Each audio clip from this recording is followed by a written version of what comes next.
नमस्कार, दृष्टि न्यूज उत्तराखंड में मैं आपके साथ संदीप पोईवाल। दोस्तों, जैसे कि आप जानते हैं कि हम समय समय पे आपकी मुलाकात करवाते रहते हैं, तो आज फिर से हम आपकी एक बार मुलाकात करवा रहे हैं करतार बढ़ाना जी से।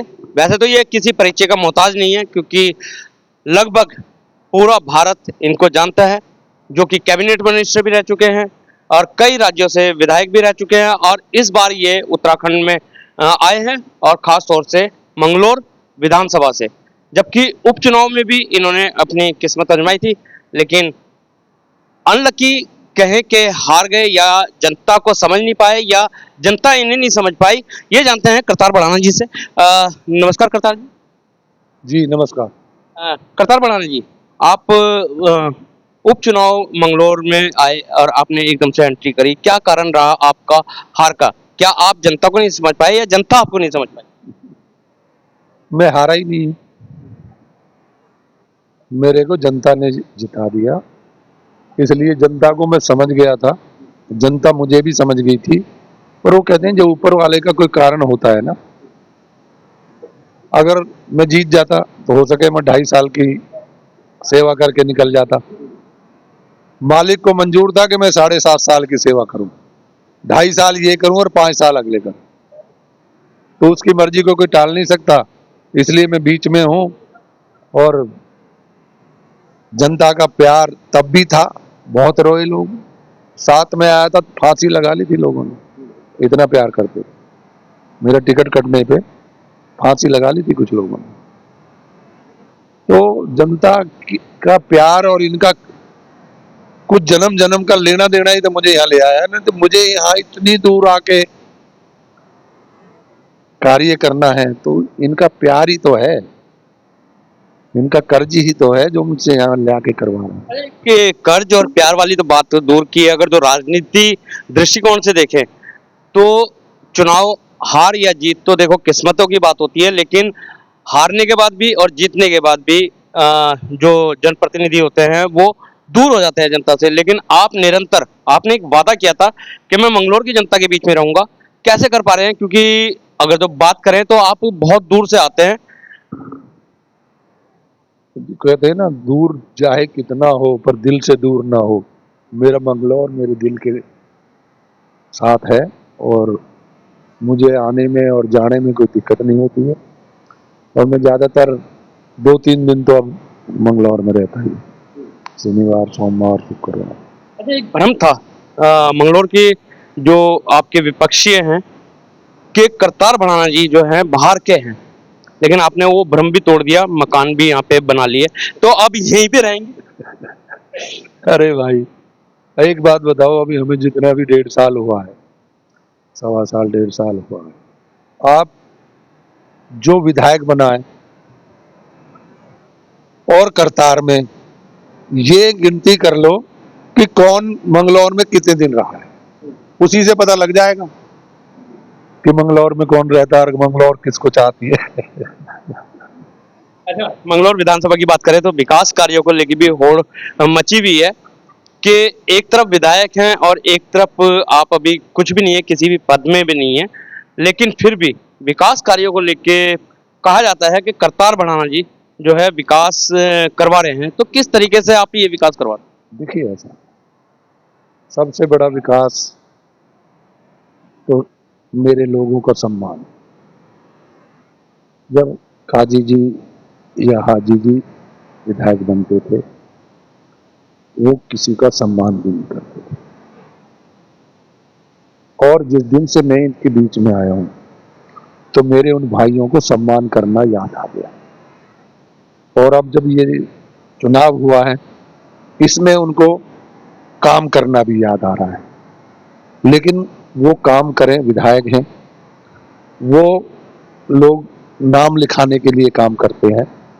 मेरे हलके में काम कराए कोई, वो अपना खूब नाम लिखाए, मुझे उससे कोई किसी तरह की दिक्कत नहीं है। मुझे तो खुशी होती है अगर मेरे हलके में कोई काम करा रहा है, तो मुझे, क्योंकि काम तो मेरे हलके का हो रहा है ना, वो किसी वजह से हो, मेरे हलके का काम होना चाहिए। अच्छा, एक सवाल जरूर यहाँ पे आया है करतार जी।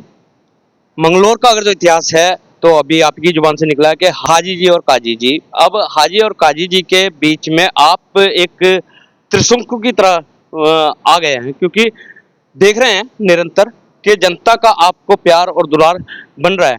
लेकिन यहीं पे जो मोंटी हैं, विधायक सरबत करीम जी के सुपुत्र, वो राष्ट्रीय लोकदल में विलय कर गए, और राष्ट्रीय लोकदल जो है गठबंधन, तो गठबंधन में अगर जो टिकट उन्हें मिल जाता है। अरे भाई, वो भाई हमारे गठबंधन में आ गए तो ये तो बड़े खुशी की बात है। इतनी हमारी ताकत तो डबल हो गई। अगर वो ताकत और ये ताकत मिल जाएगी तो फिर कोई हरा पाएगा? नहीं, हरा तो नहीं पाएगा, लेकिन अगर जो गठबंधन में टिकट उन्हें मिल जाता है, मोंटी जी को मिल जाता है, तो ऐसे में करतार बढ़ाना उनका साथ देंगे। जब पार्टी मेरा साथ देगी, गठबंधन का साथ हमारा साथ है, हम तो पार्टी के बिहाफ पे ही तो हैं। पार्टी अगर हमें उसको गठबंधन सपोर्ट करता है और टिकट उसके खाते में जाता है तो वो हम उसी को लड़ाएंगे अपना, तब भी हम कमल ही खिलाएंगे। कमल कहाँ खिल रहा है, वहां तो फिर नलका ही कहीं ना कहीं चलेगा। जब नलका हमारे साथ है तो पानी देने का भी काम करेगा। भाई, नलका हमारा पानी देने का भी काम करेगा और फूल को पानी भी चाहिए, तो उसमें क्या बुराई थोड़ा ही है। लेकिन जो जनता के बीच में करतार बढ़ाना का प्यार है, वो कहीं ना कहीं मिथ्या साबित नहीं होगा कि करतार बढ़ाना जी जो है साइड हो गए? देखिए, हमारी पार्टी गठबंधन टिकट जिस आदमी को देगा उससे ये जरूर कहला लेंगे, भाई जो वादे हमने करे उनके काम जरूर करना, हम तुम्हारे साथ हैं। ये भी नहीं करे, क्योंकि एक साख वाली बात आ रही है ना करतार जी, साख वाली बात आ रही है, क्योंकि तीसरे रूप में, तीसरे विकल्प में आप बोल तो रहा हूं ना। देखो, अब वो गठबंधन का कैंडिडेट होगा, ठीक है, गठबंधन का तो कैंडिडेट तो एक ही रहेगा, वो रहे या मैं रहूं या कोई और तीसरा रहे, जो भी गठबंधन का कैंडिडेट रहेगा उसको जिताएंगे, हर हाल में जिताएंगे, और फूल के साथ में अगर नलका की जरूरत पड़ी तो वो भी लाएंगे। करतार बढ़ाना ने तो अपना ऐलान कर दिया है कि हम गठबंधन में अगर जो टिकट उन्हें मिलता है तो हम उनके साथ रहेंगे। क्या आपको उम्मीद है कि अगर जो आपको टिकट मिल जाता है तो वो आपके साथ? देखिए, वो उसकी जमीन है, फिर तो मैं ये नहीं कह सकता, वो फिर पता नहीं नलका में भी रहेंगे कि नहीं रहेंगे तो वो मैं नहीं कह सकता। ऐसा क्यों? नहीं, वो तो फिर उनकी मर्जी है, मैं अपनी बात तो कह सकता हूँ। अब तुम्हारे दिल में क्या है मैं कैसे बता सकता हूँ? चलते चलते एक लास्ट सवाल करतार बढ़ाना जी, अगर जो आपको देखा जाए तो आप राजनीतिक दृष्टिकोण से कहीं पे भी नजर नहीं आते, क्योंकि आपको राजनीति नहीं आती, आप आध्यात्मिक ज्यादा हैं, तो ऐसे में जो राजनीति के षड्यंत्र है उसको कैसे आप दूर करते हैं? देखिए, ऐसा है, राजनीति के साथ कोई ना कोई परमात्मा को जानने वाला लोग होते हैं, और मैं परमात्मा को जानता हूँ, इसलिए मैं राजनीति में कम विश्वास करता हूँ, सेवा में ज्यादा विश्वास करता हूँ। मुझे सेवा करनी है, ये एक सेवा करने का ऊपर वाले ने मुझे मौका दिया है, मुझे तरीका दिया है, वो मैं कर रहा हूँ। तो बहुत बहुत धन्यवाद अपना कीमती समय देने के लिए। तो ये थे हमारे साथ करतार बढ़ाना जी, जिन्होंने साफ कह दिया कि ऊपर वाला मुझे मौका देता है तो मैं जनता के बीच में रहता हूं और जनता की सेवा करता हूं और करता रहूंगा। तो बने रहे दृष्टि में, मिलवाते रहेंगे इसी तरीके के खास शख्सों के साथ। जब तक के लिए दीजिए इजाजत। जय हिंद, जय भारत, जय उत्तराखंड।